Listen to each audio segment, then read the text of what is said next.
ছয় শ্রেণীর স্ত্রীকে তোমরা বিবাহ করিও না। আন্নানা, মান্নানা, হান্নানা, সাদ্দাকা, হাদ্দাকা, বাররাকা, এই ছয় ধরনের মেয়েদেরকে তোমরা বধূ বানাইও না। আন্নানা হলো খোটা দানকারিনী, খোটা প্রদানকারী। বাবার বাড়ি নিয়া, বাবার বাড়ি থেকে হাদিয়া তোফা নিয়া স্বামীকে খোটা দেয়, ননদীকে খোটা দেয়, শাশুড়িকেও দেয়, বেয়াদবটা শ্বশুরকেও দেয়। এটা শুধু বেয়াদব না, এটা বেয়াদবের জাত। দুরকম ঠিক কিনা? দুই নম্বরে হান্নানা, স্বামীর সেবা না করা। স্বামীর সেবা তো করেই না, বরং উল্টা স্বামীর থেকে সেবা নেয়। দেখবেন কিছু নারী স্বামী বাসায় আসার আগে মাশাআল্লাহ ফিটফাট, স্বামী বাসায় আসলে যেন 160 ডিগ্রি জ্বর। এরকম বেয়াদবা আছে না নাই? এরকম ব্যাপারও আছে না নাই? এগুলা পাষাণী, এগুলা নির্দয় নিষ্ঠুর। এরপরে 3 নম্বরে হাদ্দাকা, স্বামীর পছন্দের গুরুত্ব না দেয়া, স্বামীর আনিত কোনো বস্তুর গুরুত্ব না দেয়া। এই ধরনের চরিত্রহীনা স্ত্রী যে স্বামীর ঘরে আছে, সে জানে এই অ্যান্টিভাইরাস মহামারী কত বড় ভয়ঙ্কর। কথা বলে ঠিক না ঠিক? সাদ্দাকা, স্বামীকে হারাম পথে উৎসাহিত অনুপ্রাণিত করা। স্বামীর কামার চেয়ে, রোজগারের চেয়ে স্ত্রীর যখন চাহিদা বেশি থাকে, তখন এই স্বামী অবৈধ পথ অর্জন করার জন্য সচেষ্ট হয়। বাররাকা, ওই স্ত্রী যে স্ত্রী স্বামীর উপর টর্চার করে। তুমি হাজী সাহেবের মেয়ে হওয়ার পরে, মাওলানা সাহেবের মেয়ে হওয়ার পরে, মাওলানা, মুফতি, মুহাদ্দিস, মুফাসসির, আদিব, কাতিব, ইমাম, খতিব, বুজুর্গানে দিনের মেয়ে হওয়ার পরও তোমার মধ্যে 6টা গুণ পাওয়া যায়। মনে করতে হবে তুমি ইহুদি মেয়েদের সাথে তোমার হাসর হবে। জোরে কোন ঠিক কিনা? আর-রিজালু কাওয়ামুনা আলান নিসা। ও পয়গম্বর, আমি নারীদের উপর পুরুষকে কর্তৃত্বশীল বানিয়েছি। যদি কোনো স্ত্রী অবাধ্যতা পথ অনুসরণ করে, তাইলে ফায়সালা শুনুন, তাকে প্রহার করার ক্ষমতা আমি আল্লাহ এখতিয়ার দিয়েছি স্বামীরে, তবে প্রহারটা হবে হালকা। ও পয়গম্বর, আরো শোনেন, যদি কোনো অবাধ্য স্ত্রীর পক্ষ থেকে স্বামী আশঙ্কা করে অবাধ্যতার, শুধু হালকা প্রহার না, তাকে উপদেশ দেওয়া। শুধু উপদেশ দেয়া না, প্রয়োজনে তার বিছানা ত্যাগ করা। পয়গম্বর, আপনার প্রভুর পক্ষ থেকে যেই ফয়সালা আপনি তা অনুসরণ করেন, আপনার রবের পক্ষ থেকে নীতিমালা আপনি গ্রহণ করেন। এবার আল্লাহ তাআলা বিধিমালা বেঁধে দিলেন। পরিশেষে এই বিধিমালা কিয়ামত পর্যন্ত মানব জাতির জন্য অনুসরণীয়, অনুকরণীয় হয়ে গেল। কথা কোন ঠিক কিনা? ক্বালা রাসূলুল্লাহ সাল্লাল্লাহু আলাইহি ওয়াসাল্লাম, তুনকাহুল মারআতুল আরবাঈন। তোমরা 4টা গুণ দেখে স্ত্রী পছন্দ করো, নির্বাচন করো। 1 নম্বরে লিমালিহা, মালদার, মালদার, মালদার, অর্থ সম্পদওয়ালা। ওয়ালি হাসাবিহা, 2 নম্বরে বংশমর্যাদা। 3 নম্বরে ওয়ালি জামালিহা, সুন্দর দেখে। ওয়ালি দীনিহা, তার মধ্যে দিন দেখে। মনে করেন মাল সম্পদ তেমন নাই, সুন্দরও তেমন ফিটফাট না, বংশমর্যাদাও তেমন টিকসই, কিন্তু মেয়েটা দিনদারিনী। রাসূল বলে তার বিয়ে করো। 3045টি বাক্য রয়েছে সূরাটিতে, 16030টি হরফ দ্বারা এই 175, 76, 77টি আয়াত সাজানো হয়েছে। বলেন মারহাবা, আরো জোরে বলেন। আল্লাহর নবীর মাক্কি এবং মাদানী জীবনীতে অবতীর্ণ হওয়া কোরআনের 114টি সূরা। মাক্কি জীবনে অবতীর্ণ সূরার সংখ্যা হলো 92, আর মাদানী জীবনীতে অবতীর্ণ হওয়া সূরাগুলোর সংখ্যা হলো 22। এই সূরাটি আল্লাহ রাসূলের মাদানী জীবনে অবতীর্ণ হওয়া সূরাটি মাদানী। কি সূরা? মাদানী সূরা কাকে বলে? বলে আল্লাহর নবীর মাদানী জীবনী, মদিনার জীবনে বিভিন্ন অবস্থায়, প্রেক্ষাপটে, পরিস্থিতির আলোকে যে আয়াত বা সূরা নাজিল হয়েছে, এই সূরাটিকে বলা হয় মাদানী সূরা। কি সূরা? 175, 76, 77 আয়াত। আমি কিন্তু সবগুলা পাঠ করি নাই, মাত্র একটি আয়াত পাঠ করেছি, আয়াত নাম্বার 34। জোরে বলেন, কত নাম্বার আয়াত? আমরা আজকে 177 বা 76 বা 75 আয়াত, সম্পূর্ণ আয়াতের উপর আলোচনা চলবেও না, শুনবেও না, করবেও না। শুনবো শুধুমাত্র একটি আয়াতকে কেন্দ্র করে। কোন সূরা? সূরা নিসা। কত নম্বর আয়াত? বলে 34 নম্বর আয়াত। 134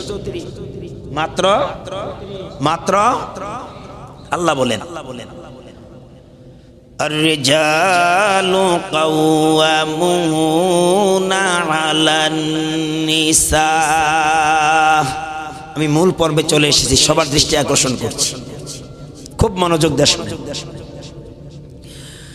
আর-রিজালু কাওয়ামুনা আলান নিসাই বিমা ফাদ্দালাল্লাহু বা'যুহুম আলা বা'য। আমি পুরুষকে নারীদের উপর কর্তৃত্ব দান করেছি। বিমা ফাদ্দালাল্লাহু বা'যুহুম আলা বা'যিন। আমি নারী এবং পুরুষ একে অপরের উপর সম্মান প্রদান করেছি। এই কথা বলবা না। এরপর আল্লাহ বলেন,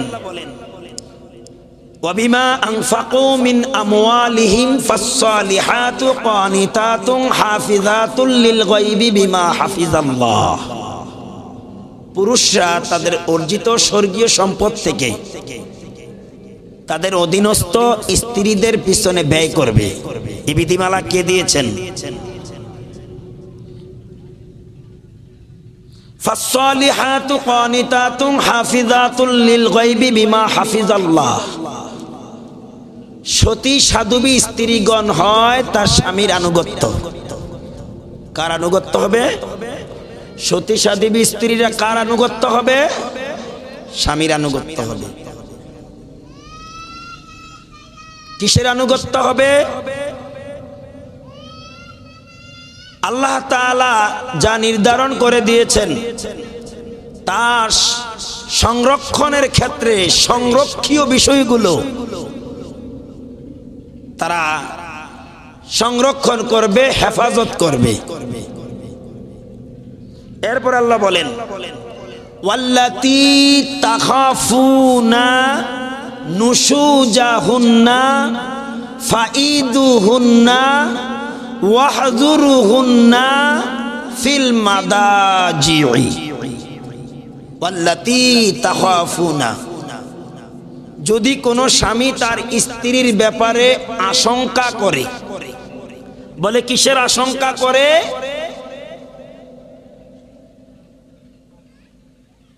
আশঙ্কার ক্ষেত্রে আবার কয়েকটা দিক আছে। এর মধ্যে একটা দিক হলো অবাধ্যতার আশঙ্কা। কিসের আশঙ্কা? অবাধ্যতার আশঙ্কা। এই অবাধ্যতার সংজ্ঞা দিতে গেলে কিছু সময়ের প্রয়োজন।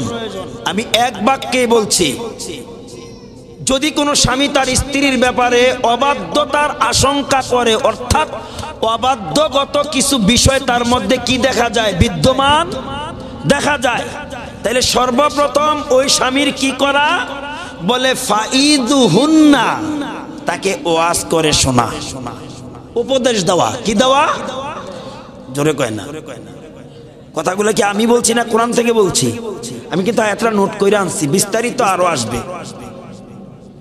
যদি কোনো স্ত্রীর ব্যাপারে তার স্বামীর অবাধ্যতার আশঙ্কা থাকে, স্ত্রী যদি অবাধ্য হয় তাহলে তাকে সর্বপ্রথম কি করা? নসিহত শোনানো, ওয়াজ করে শোনানো, উপদেশ দেওয়া। ওয়াহজুরুহুন্না ফিল মাদাজি'i, প্রয়োজনে তাকে সাবধান করার জন্য, সতর্কতা করার জন্য, সচেতন করার জন্য, হুঁশিয়ার করার জন্য তাকে ভীতি প্রদর্শন করা, প্রয়োজন বোধে তার বিছানা ত্যাগ করা। এই হুকুম তো আমার, কার? কোরআন বলছে ওয়াহজুরুহুন্না ফিল মাদাজি'i, তাকে সাবধান করার জন্য, ভীতি প্রদর্শন করার জন্য, সতর্ক করার জন্য, অবাধ্যতা থেকে বাধ্যগত করার জন্য। শুধু তাকে উপদেশই দেওয়া না, তার বিছানা পর্যন্ত ত্যাগ করার নির্দেশ দিয়েছেন কে? এরপরে আল্লাহ আরো বলেন প্রয়োজনে ওয়াদরিবুহুন্না, তাকে প্রহার করা, লঘু প্রহার করা, হালকা প্রহার করা। এত কিছু করার পর যদি ফাইন আতানাকুম, তার মধ্যে ভীতির সঞ্চার হয়, ভয় পয়দা হয়, তাইলে অন্য কোন পন্থা অবলম্বন না করা। কে বলছেন? জোরে বলেন, আরো জোরে। ফালা তাবগু আলাইহিন্না সাবিলা, মনে করেন তাকে উপদেশ দিলেন, তাকে লঘু প্রহার করলেন, তার বিছানা ত্যাগ করলেন। এইসব কর্ম করার পর, এই ধরনের সতর্কতা জারি করার পর যদি স্ত্রী অবাধ্যতা থেকে ফিরে আসে, তাহলে আল্লাহ কি বলেন? ফালা তাবগু আলাইহিন্না সাবিলা, আর কোন পন্থা অবলম্বন করা যাবে। এরপর আল্লাহ বলেন ইন্নাল্লাহা কানা আলিয়ান কাবীরা, নিশ্চয়ই আল্লাহ তোমাদের রব মহান এবং কি শ্রেষ্ঠতম। সুবহানাল্লাহ বলেন। এই পর্যন্ত যা বললাম বুঝতে কোনো অসুবিধা হয়েছে? এবার সম্মিলিতভাবে বলছি। তখন বলেছি ভেঙ্গে ভেঙ্গে। রব্বুল আলামিন বলেন দুনিয়ার মানুষ শোনো, আমি পুরুষদেরকে নারী জাতির উপরে কর্তৃত্ববান বানিয়ে পাঠিয়েছি, পুরুষরা হবে নারীদের কর্তৃত্বশীল। আমি আল্লাহ একে অপরের ওপর মর্যাদা দান করেছি।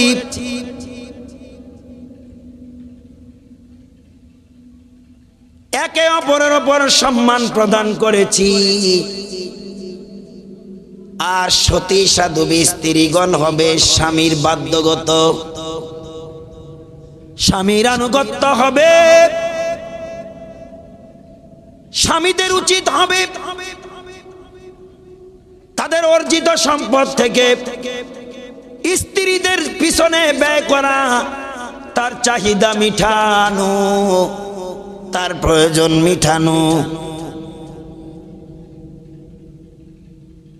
যদি স্ত্রীর অবাধ্যতা, স্ত্রীর কোন অবাধ্যতার আশঙ্কা কোন স্বামী করে বা স্ত্রীর মধ্যে অবাধ্যতা পাওয়া যায়, তাইলে স্বামীর উচিত হবে ফাইদুহুন্না, তাকে উপদেশ দেওয়া, তাকে বয়ান করে শোনানো, তাকে নসিহত পেশ করা।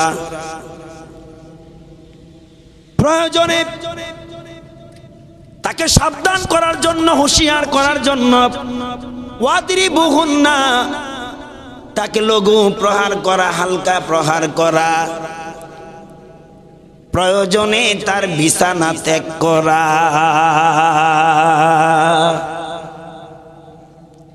এই বিধিমালা কে বেঁধে দিয়েছেন? এরপর আল্লাহ তাআলা বলেন ফাইন আতানাকুম ফালা তাবগু আলাইহিন্না সাবিলা। এই সতর্কতা, এই সিগন্যাল জারি করার পর কোন স্বামী তার স্ত্রীর জন্য এই বিষয়াদি প্রয়োগ করার পর যদি তার মধ্যে ভীতির সঞ্চার হয়, সংশোধন হয়, ভালো পথে ফিরে আসে, তাইলে কোনো স্বামী যেন তার ব্যাপারে অন্য কোনো পন্থা বা রাস্তা অবলম্বন না করে। ইন্নাল্লাহা কানা আলিয়ান কাবীরা।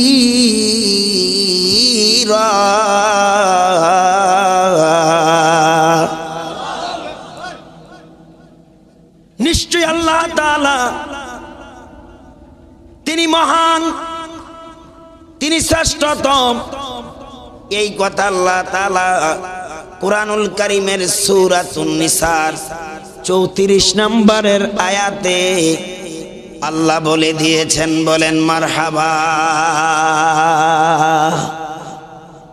ইনশাআল্লাহ এই আয়াতটুকুনকে আবর্তন করে বাকি আলোচনা হবে, অসুবিধা হবে ইনশাআল্লাহ।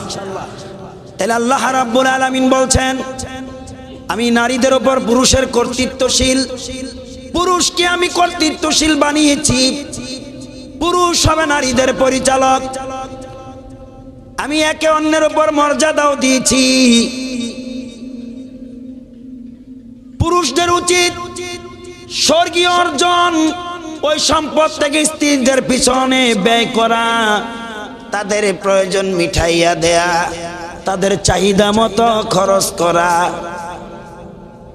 সতী সাধবী স্ত্রীগণ এরা হবে স্বামীর আনুগত্যশীল, আল্লাহর পক্ষ থেকে দেয়া স্বর্গীয় বস্তুগুলো তারা হেফাজত করবে। আর যদি কোনো স্ত্রীর ব্যাপারে স্বামী অবাধ্যতা শঙ্কা করে, তাহলে স্বামী হইয়া স্ত্রীকে ওয়াজ করে শোনাবে, উপদেশ দিবে, তাকে সতর্ক করার জন্য হালকা প্রহার করবে, প্রয়োজনে তার বিছানা ত্যাগ করবে। এই সিগন্যাল জারি করার পর যদি স্ত্রী সাবধান হয়ে যায়, সুস্থ হয়ে যায়, ভালো হয়ে যায়, তাইলে অন্য কোনো পন্থা অবলম্বন করা যাবে না। আর আল্লাহ অবশ্যই মহান, তিনি শ্রেষ্ঠতম। বলেন মারহাবা। এই আয়াতের ভিতরে একটা আলোচনার ইঙ্গিত রয়েছে। সেই ইঙ্গিতটা হলো স্বামী স্ত্রীর বন্ধনের ব্যাপারে আল্লাহ তাআলা পৃথিবীর মানুষদেরকে সচেতন করছেন, অবগত করছেন। কারণ স্বামী এবং স্ত্রী, আপনারা না গান গান বানাইছে কোন মিস্ত্রি, মাশাআল্লাহ বলেন। স্বামী আর স্ত্রী বানাইছে কোন?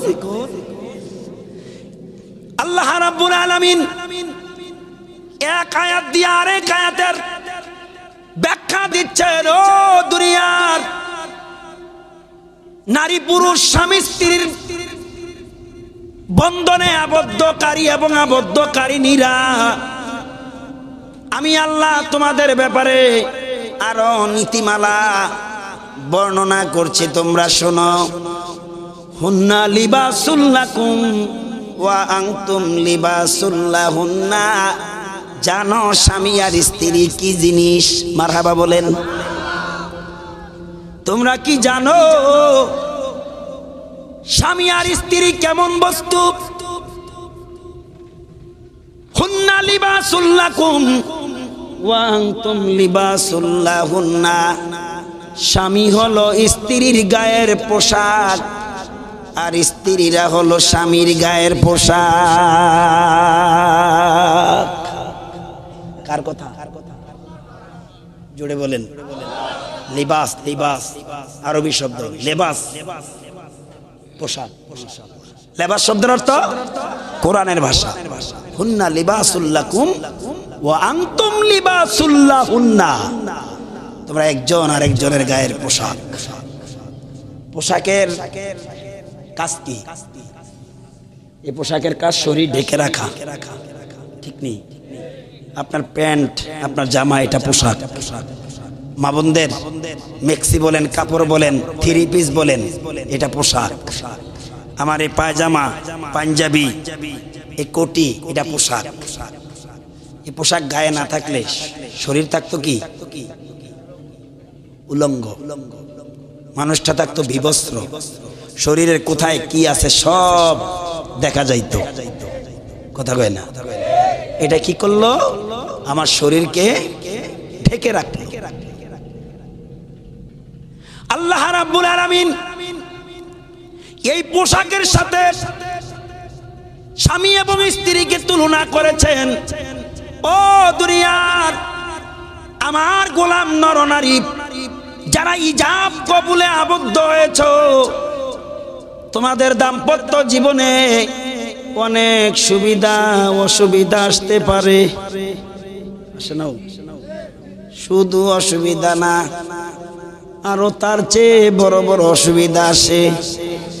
এটা বুঝবে ভুক্তভোগী ওই স্বামী আর ওই স্ত্রী, অন্যরা বুঝে, অন্যরা বুঝবে।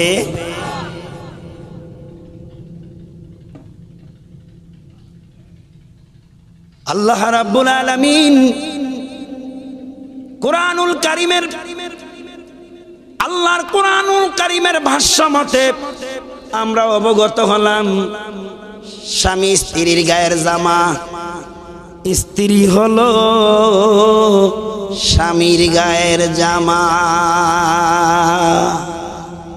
এই জামা যখন একজনের তার একজনে ছিঁড়া ফেলে, তখনই তার শরীরের সমস্ত অঙ্গ প্রত্যঙ্গ সব প্রকাশ হয়ে পড়ে। বুঝেন নাই মনে হয় কথা? মাঝে মধ্যে কিছু বিষয় আমরা অবগত হই। অনেক সময় স্বামী হইয়া স্ত্রীর গোপন আপন কথাগুলো বাহিরের মানুষের কাছে প্রকাশ করেনি। এই ক্ষেত্রে মাশাআল্লাহ স্ত্রীরা ভালো,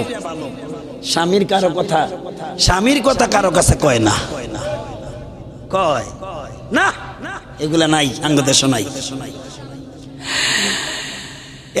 আমার মা বোনেরা, তোমরা তো এই জমানার স্ত্রীরা খুব ভালো,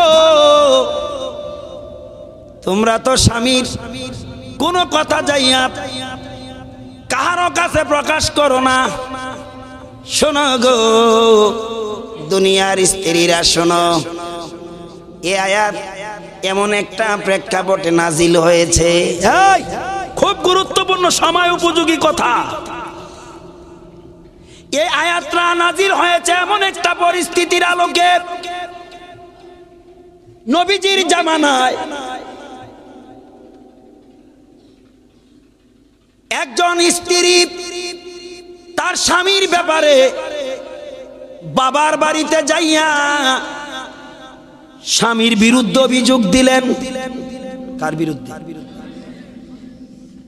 ইমাম মুকাতিল বলেন ওই স্বামীর নাম ছিল সাদ। কি নাম?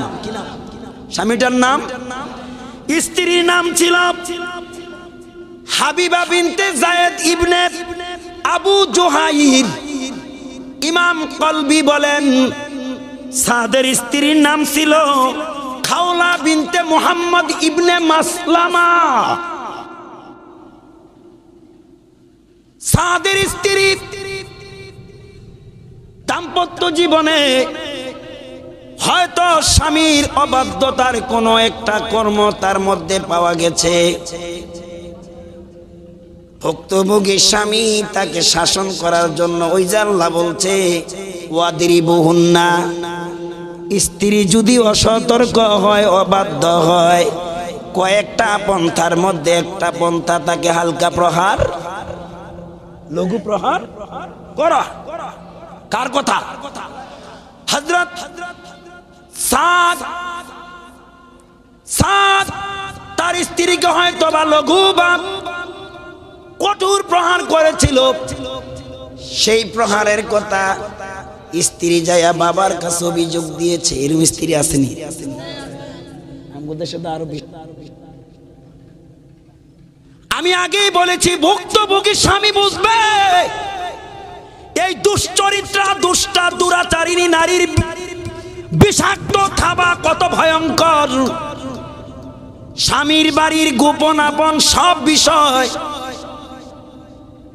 বাবার বাড়িতে ভাঙ্গে, বাবার কাছে, মায়ের কাছে, ভাইয়ের কাছে, বাবির কাছে। আমরা কি বোবা হয়ে গেছে? আবার বান্ধবীদের কাছেও। আবার এমন দুশ্চরিত্রা নারী রয়েছে, স্বামীর বাড়িতে যদি কোনো গন্ডগোল হইয়া কথোপকথন হয় অথবা ঝগড়া বাঁধে, টাচ মোবাইল লাগাইয়া সুযোগ পাইলে ভিডিও কল দিয়া বাবার বাড়িতে অবগত করে। এই চরিত্রহীন স্ত্রী যে ফ্যামিলিতে আছে, ওই স্বামী জানে এই দুষ্টা নারীর কত বড় দুষ্টান্ত চক্রান্ত। কথা বলে ঠিক কিনা? গল্প কিচ্ছা কাহিনীর জন্য আমি আসি নাই। সাদের স্ত্রী খাওলা বিনতে মুহাম্মদ ইবনে মাসলামা অথবা হাবিবা বিনতে যায়েদ, এই দুশ্চরিত্রা নারী সাদ স্বামীর ব্যাপারে বাবার বাড়িতে যাইয়া অভিযোগ দিলেন বাবার কাছে। আরে দরদিনী মেয়ে, বাবা, ও বাবা, আমাকে মারছে, ও আমারে মারছে। নির্লজ্জ, বেহায়া, বেশরম। যারা সম্ভ্রান্ত ফ্যামিলির মেয়ে সব সহ্য করে মালিকের কাছে বলে, কারো কাছে বলে না। যেগুলা স্বামীর সংসার করতে আসে আর যেগুলো চরিত্র বিলিয়ে দেওয়ার জন্য আসে, এগুলো ইজ্জত শরম কিছুই খোঁজে না। যেরকম ঠিক কিনা? 2-4টা আসেনি দেশে অ্যান্টিভাইরাস, ক্যান্সারের চেয়ে মহামারী। আল্লাহ বলে দিয়েছেন, হুন্না লিবাসুল লাকুম ওয়া আনতুম লিবাসুল লাহুন্না।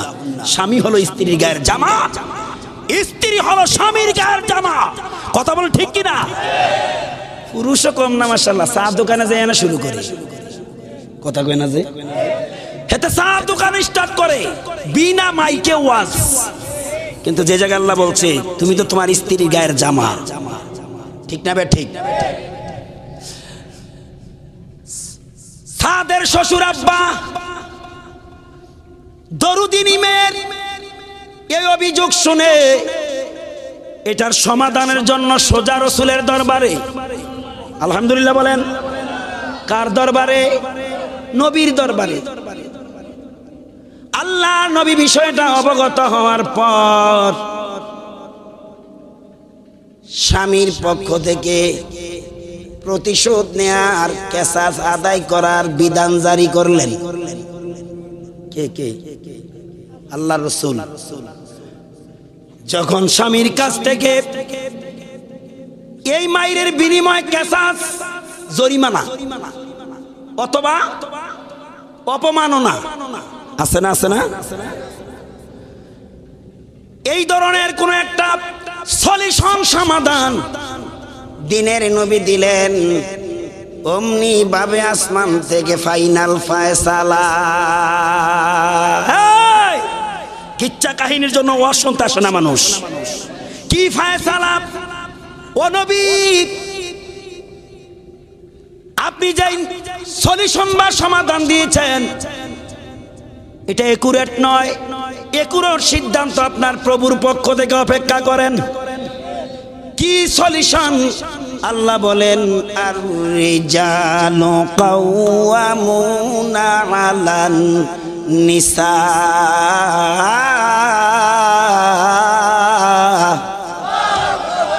আমাকে শুধু কষ্ট দিবেন, আপনারা কষ্ট করবেন না। কষ্টটা হবে কার জন্য? তাহলে আমার তেলাওয়াত কি আয়াত? কেউ হুজুরছে? কোন হুজুর? তো ঢাকার হুজুর আইছে, কি হইছে? আলহামদুলিল্লাহ। আতঙ্ক হওয়া যাবে না, আমরা অভ্যর্থনা দেব। কথা বল ঠিক কিনা? সবাই বলেন মারহাবা। আর রিজালু কাওয়ামুনা আলান নিসা। ও পয়গম্বর, আমি নারীদের উপর পুরুষকে কর্তৃত্বশীল বানিয়েছি। যদি কোনো স্ত্রী অবাধ্যতা পথ অনুসরণ করে তাইলে ফায়সালা শুনুন, তাকে প্রহার করার ক্ষমতা আমি আল্লাহ এখতিয়ার দিয়েছি স্বামীরে। তবে প্রহারটা হবে হালকা। ওয়াদরিবু হুন্না। ও পয়গম্বর আরো শোনেন, যদি কোনো অবাধ্য স্ত্রীর পক্ষ থেকে স্বামী আশঙ্কা করে অবাধ্যতার, শুধু হালকা প্রহার না, তাকে উপদেশ দেওয়া। শুধু উপদেশ দেয়া না, প্রয়োজনে তার বিছানা ত্যাগ করা। পয়গম্বর আপনার প্রভুর পক্ষ থেকে যেই ফয়সালা আপনি তা অনুসরণ করেন, জোরে কোন সুবহানাল্লাহ। আপনার রবের পক্ষ থেকে নীতিমালা আপনি গ্রহণ করেন। কি হলো, তাকে প্রহার করেছে, প্রয়োজনে তার বিছানা ত্যাগ করতে হবে, তাকে সতর্ক করার জন্য, তাকে ওয়াজ করে শোনাতে হবে, তার বিছানা ত্যাগ করতে হবে, তাকে লঘু প্রহার করতে হবে। এবার কেন কেন কেন করতে হবে এগুলা? তাকে সাবধান করার জন্য, সতর্ক করার জন্য। কথা বলেন ঠিক কিনা? আলহামদুলিল্লাহ, জি মারহাবা বলেন, আরো জোরে বলেন। আমার বন্ধুগণ, এবার আল্লাহ তাআলা বিধিমালা বেঁধে দিলেন। পরিশেষে এই বিধিমালা কিয়ামত পর্যন্ত মানব জাতির জন্য অনুসরণীয়, অনুকরণীয় হয়ে গেল। কথা কোন ঠিক কিনা? সম্ভ্রান্ত ফ্যামিলির মেয়ে হলে, ভালো বাবা মার মেয়ে হলেই না ভয় আসে অন্তরে। কত বড় কথা, আমার স্বামী আমার বিছানা ত্যাগ করে ফেলছে, ঠিক নেই। সম্ভ্রান্ত ফ্যামিলির, ভদ্র ফ্যামিলির মেয়ে হলে শুধু ভয় না, কলিজার মধ্যে অশান্তি পয়দা হয়ে যায় যে আমি যদি আরো বাড়ি না জানি আরো সিগন্যাল আছে। কথা ঠিক না? আমি আর সামনের মাসালার দিকে গেলাম না, যাবো আর যাবো না। হ্যাঁ, তো এরকম সম্ভ্রান্ত ফ্যামিলির মেয়ে ঘরে আনতে পারলে, সভ্য ফ্যামিলির ভদ্র মা বাবার মেয়ে আনলে তার মধ্যে ভীতির আশঙ্কা থাকে। আমরা এখন পছন্দ করি যাইয়া ওই হাই স্কুলের সাংস্কৃতিক অনুষ্ঠানে, ঠিক না? যেটা বেশি নাস্তারে বাউরালের মতো, অনুমানের মতো যেটা সাজ্জা গুজ্জা আসে, যেমন গাবতুলির আবার না, এটারে যে পছন্দ করে। হ্যাঁ কইলে তা আমার ভাইয়েরা, এবার হাদিস শুনেন। হাদিস হাদিস এন গল্প কিচ্ছা কাহিনী নয়। قال رسول الله صلى الله عليه وسلم تنكح المرأة الأربعين। এই আমার দিকে তাকান।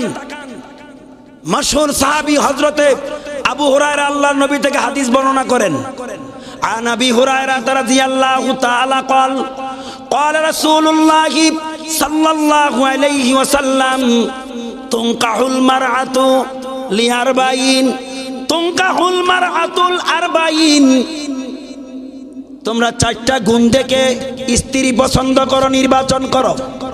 কয়টা গুণ দেখে? এক নম্বরে যেটা লাফাইতে পারে, হ্যাঁ। দুই নম্বরে যেটা গান গাইতে পারে, কথা কয় না। তিন নম্বরে যেটা সুন্দর কইরা সাজ্জা আউলা জাউলা পাকিস্তান হয়ে রাস্তায় বাইর হয়। বলে কি চারটা গুণ দেখে তোমরা স্ত্রী নির্বাচন করো, বিবাহ করো। এক নম্বরে লিমা লিহা, মালদার মালদার মালদার মালদার বুঝেন তো? সয় সম্পত্তিওয়ালা, অর্থ সম্পদওয়ালা। ওইদিকে না, আমি বলতেছি, রসুল বলছে লিমা লিহা তুনকাহুল মারআতু আরবাইন, তুনকাহুল মারআতুল আরবাইন। নবী বলছেন তোমরা চারটা গুণ দেখে স্ত্রী নির্বাচন করো, বিবাহ করো। এক নম্বরে লিমা লিহা, মালদার। ওয়ালি হাসাবিহা, দুই নম্বরে বংশমর্যাদা। তিন নম্বরে ওয়ালি জামালিহা, সুন্দর দেখে। ওয়ালি দীনিহা, তার মধ্যে দিন দেখে। মনে করেন মাল সম্পদ তেমন নাই, সুন্দরও তেমন ফিটফাট না, বংশ মর্যাদাও তেমন টিকসই, কিন্তু মেয়েটা দিনদারিনী। রাসূল বলে তার বিয়ে করো। মালদার আছে, বংশ শ্রেষ্ঠ, সুন্দরের কোনো শেষ নাই, কিন্তু দিন নাই। এইটারে যদি গড় আনস তাহলে বিচ্ছুর চেয়ে বেশি কামড়াইবে। কথা কয় না? قال رسول الله صلى الله عليه وسلم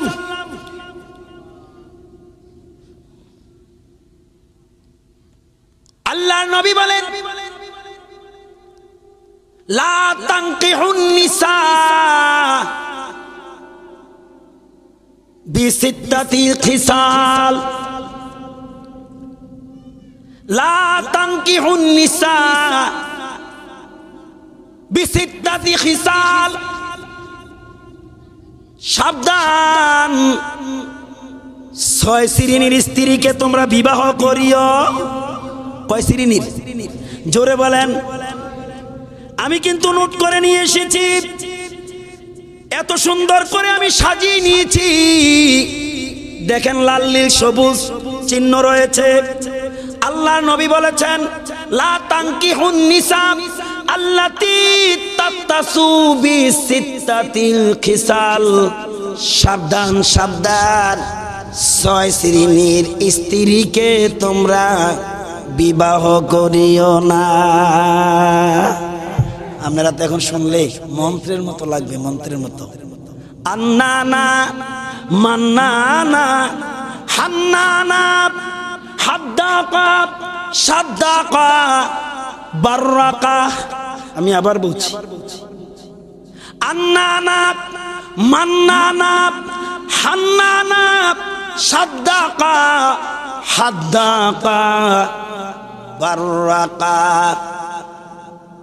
কয়টা বললাম? আঙ্গুলের গিরাত গনছেন? আবার বলেন, আবার জনের। আন্নানা মান্নানা হান্নানা হাদ্দাকা সাদ্দাকা বাররাকা।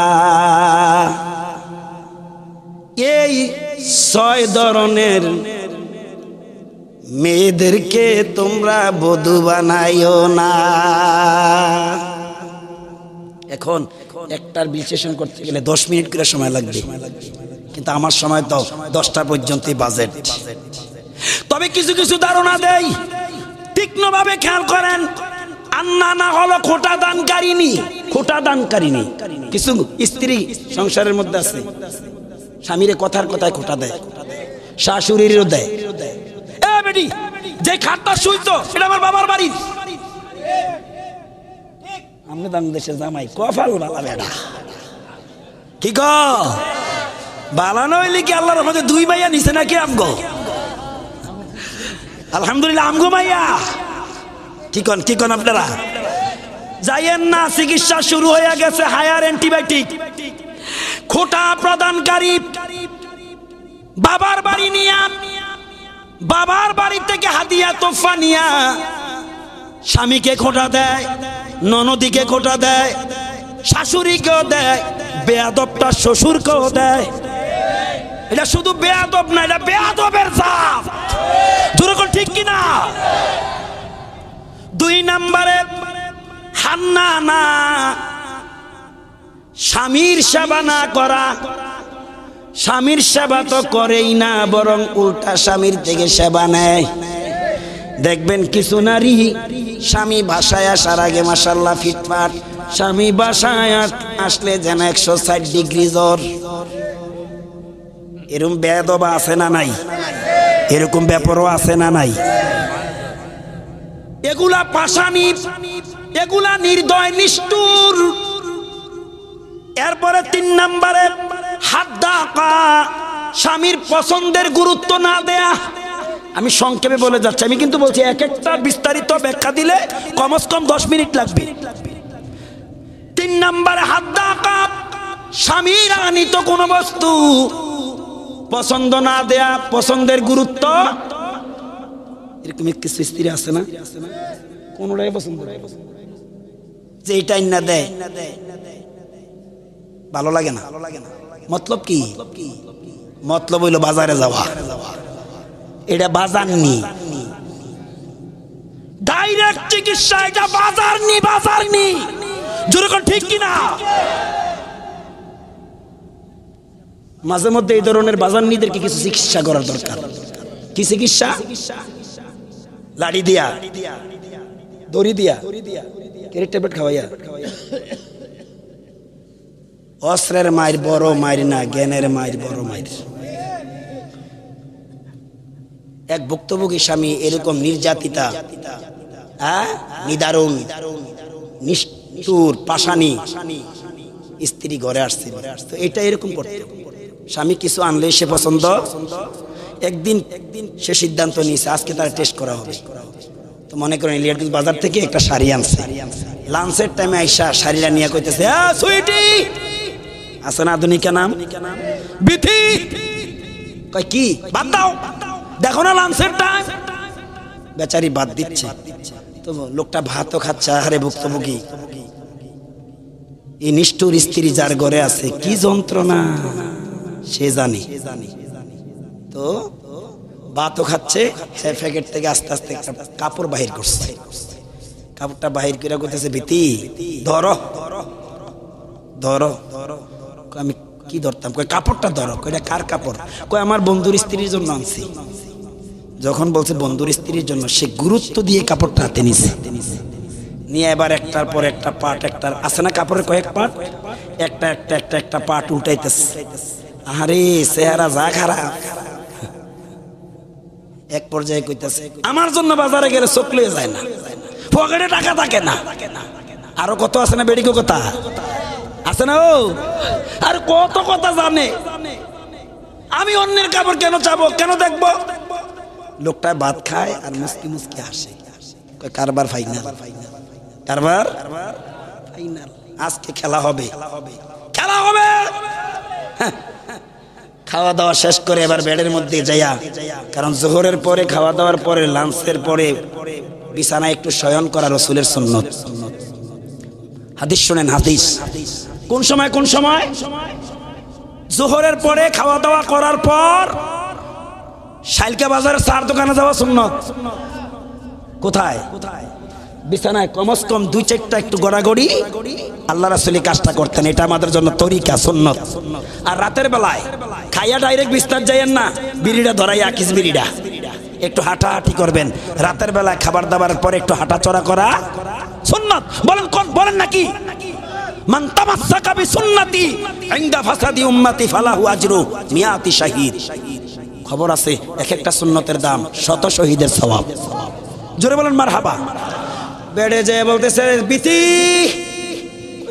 ডাক দি খুব রসালো, কয়ে দি আইও। হাতে দইরাই না কাছে বসাইছে। কয় মনে কিছু নিও না। কয় কি? কয় শাড়িটা তোমার লাগিয়ে আনছি। যখন বলছে তোমার লাগিয়ে আনছি, এবার গুরুত্ব আরো বাড়ছে। এইবার sari step by step, step by step সে খুলতেছে। এতক্ষণ শাড়ির রং পাকা, ফাইল সুন্দর, জমিন সুন্দর। আরো বাজারে গেলে চোখ থাকে না, পকেটে টাকা থাকে না, চোখটি বাড়িতে রাখা যায়। কথা বুঝেন না? যখন বলছে শাড়ি তোমার জন্য আনছি, এবার আরো গুরুত্ব দিয়ে সে এটারে রিচার্জ করে। কিছুক্ষণ পর নাড়াচাড়া করার পর এভাবে ঢিল মাইরা ফালাইয়া কয়টার রং থাকতো না। আসেনি এরকম দুষ্টা নারী? আসতে বলেন আছে না নাই? জোরে বলেন আছে না নাই? রাসূল তাদেরকে বলছেন এরা হলো হাদ্দাকা, স্বামীর আনিত কোনো বস্তুর গুরুত্ব না দেয়া।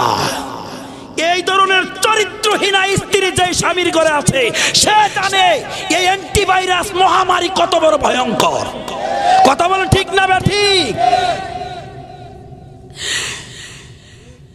এবার 6 নাম্বার একটা হলো সাদাকা, স্বামীকে হারাম পথে উৎসাহিত অনুপ্রাণিত করা। সাদাকা, স্বামীকে অসৎ পথে। এখন স্বামীকে অসৎ পথে উৎসাহিত করার পিছনে স্ত্রীর কি গুরুত্ব? দায়িত্ব কি? একেবারে অল্প কথায় বুঝেন, অনেক ব্যাখ্যা আছে। স্বামীর কামার চেয়ে যে স্ত্রীর চাহিদা বেশি, বুঝেন ভালো করে বুঝেন। আপনাকে ঘরে এই ভাইরাস আছে কি নাই? সাদ্দাকা ওই স্ত্রীকে বলা হয় যে স্ত্রী স্বামীকে হারাম পথে উৎসাহিত করার জন্য ইন্ধন দেওয়া, মনস্থ তৈরি করা, সিদ্ধান্ত নেওয়া, এর পিছনে কিছু স্ত্রীদের অবদান আছে। স্বামীর কামার চেয়ে, রোজগারের চেয়ে স্ত্রীর যখন চাহিদা বেশি থাকে তখন এই স্বামী অবৈধ পথ অর্জন করার জন্য সচেষ্ট হয়। কথা কোন ঠিক না বে ঠিক? আরো জোরে বলেন ঠিক না বে ঠিক? 6 নম্বরে বাররাকা, স্বামীর উপর টর্চার করা। এটা তো ঠিক না। আল্লাহ নবী ভুল বলছে? আজ থেকে 1000 বছর আগে হাদিস বইলা গেছে, রাসূল ভুল বইলা গেছে? রাসূল ভুল বলতে পারে? হ্যাঁ, মানবতার মডেল, মানবতার আইডিয়াল ম্যান, মানব জাতির কলবের চিকিৎসক, দুনিয়ার সব বৈজ্ঞানিকের বৈজ্ঞানিক, সব ডাক্তারের ডাক্তার, সব গবেষকের গবেষক, সব কলবের ডাক্তারের ডাক্তার আমার নবী সরকারে দো আলম মুহাম্মদুর রাসূলুল্লাহ। কথা ঠিক না বে ঠিক? বাররাকা ওই স্ত্রী যে স্ত্রী স্বামীর উপর টর্চার করে। টর্চার এটা ইংরেজি ল্যাঙ্গুয়েজ, বাংলা অর্থ হলো অত্যাচার করা। তো এখন তো বর্তমান জামানায় দেশে সংসদ আইন আছে, নারী ও শিশু নির্যাতন, এই আইন আছে না? তো এই জন্যই তো আইনটা তৈরি করা হয়েছে, যেহেতু স্বামীরা না স্ত্রীর উপর টর্চার করে। স্ত্রীরা কি স্বামীর উপর টর্চার করে? একেবারে না, কারণ এরা হলো আরবের আজওয়া খাজুর। বাংলাদেশের ইতিহাসে এমন রেকর্ড আছে, বিয়ে হয়েছে 6 মাস 25 দিন, স্বামীরে জেল খাটাইছে 7 মাস 28 দিন। বন্ধ করে দিতাম? হ্যাঁ,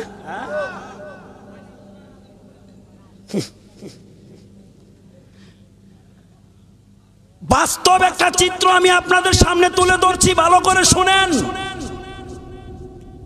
আজ থেকে 7 বছর আগে গরিপুর থেকে গাড়ি উঠলাম চট্টগ্রাম, ঢাকা, হ্যাঁ কুমিল্লা যাব। আমি যে সিটটা বসলাম, এই সিটটার মধ্যে একটা লোক বসা, পাশের সিটটা খালি। সিটটা বসে লোকটার দিকে তাকাই আমার সন্দেহ হলো, লোকটা মনে হয় কোনো ডিফেন্সের লোক হবে।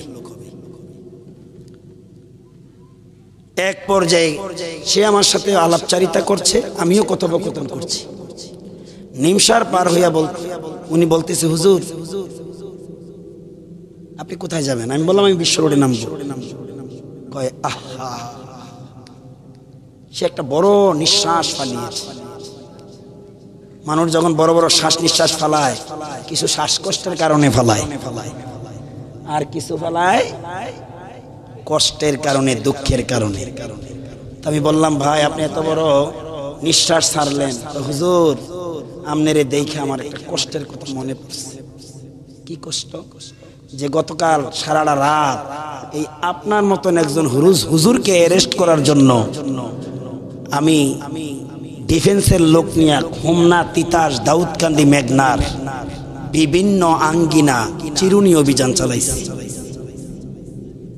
কি বলল? আপনার মতন একজন হুজুরে অ্যারেস্ট করার জন্য। তো আমরা অ্যারেস্ট করতে বাধ্য হয়েছি। আমি অ্যারেস্ট করে থানাতে নিয়ে এসেছি। নিয়ে আসার পর আজকে আমার ছুটির তারিখে আমি চলে এসেছি। থানাতে যখন খবর হলো ওই লোকটার আমরা অ্যারেস্ট করে এনেছি, দেখলাম রাতেই মানুষ থানা ঘেরাও করে ফেলছে। রাতেই থানা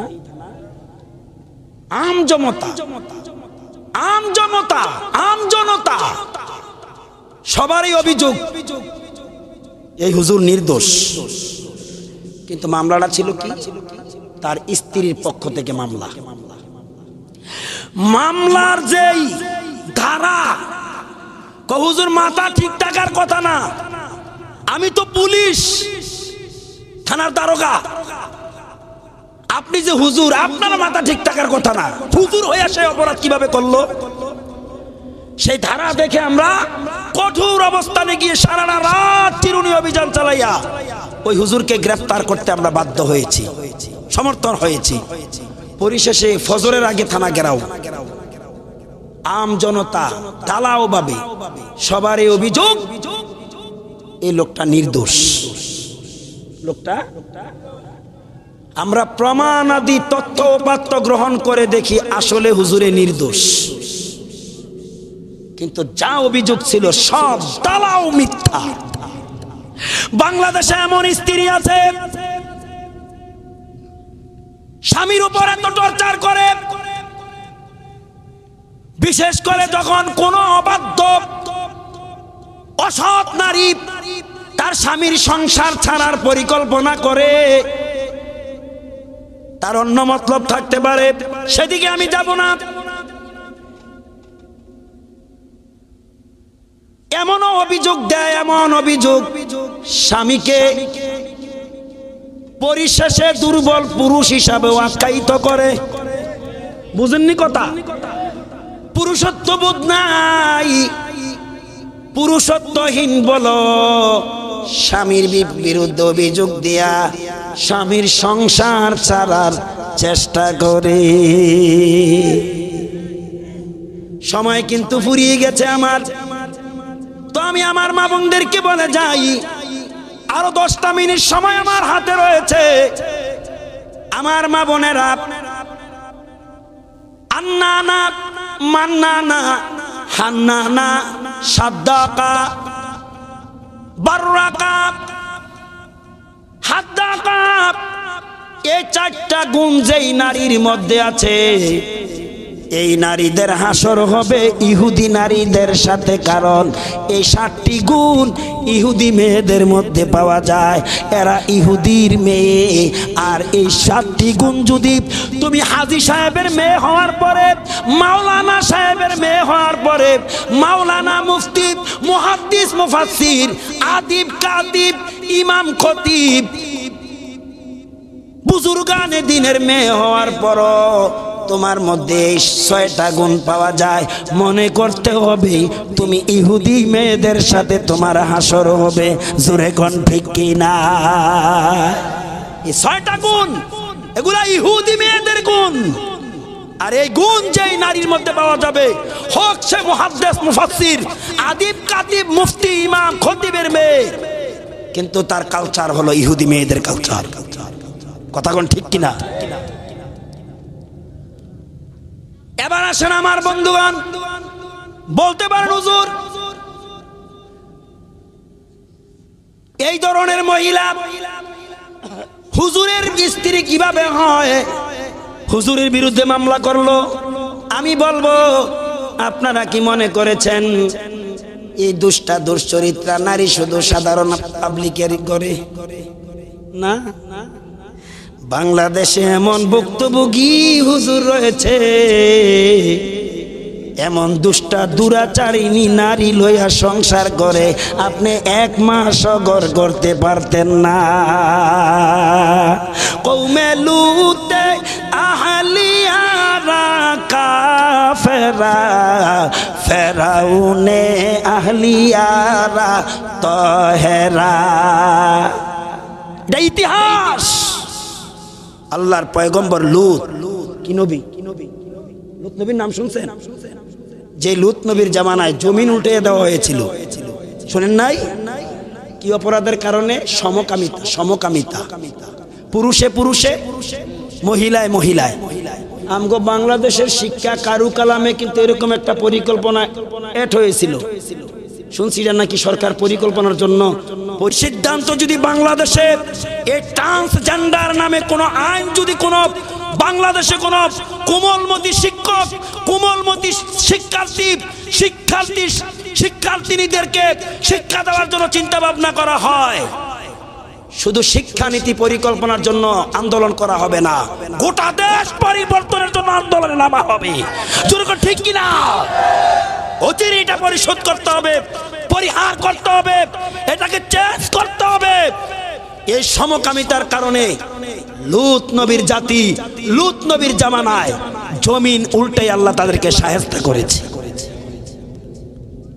বাংলাদেশে 92-90% মুসলমানের দেশে এই দুঃসাহসিকতা কোথায় থেকে? তো আমি বলছিলাম শুধু ইমাম, মুয়াজ্জিন, খতিব, মাওলানা, মুফতি, মুহাদ্দিসের ঘরে না, এই ধরনের দুষ্টা দুরাচারিণী নারী নবী লূতের ঘরেও ছিল। কার ঘরে?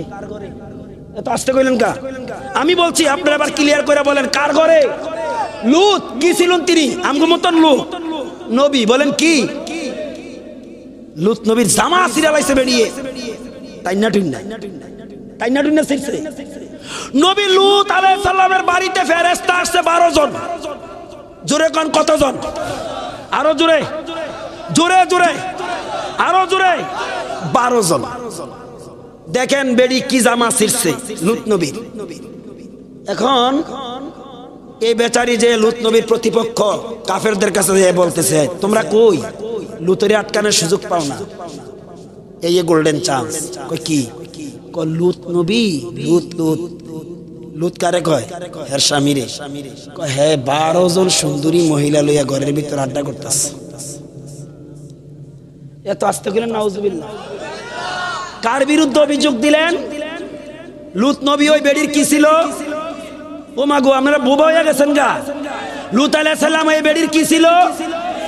আর এই বেড়ি লূত নবীর কি ছিল? স্ত্রী।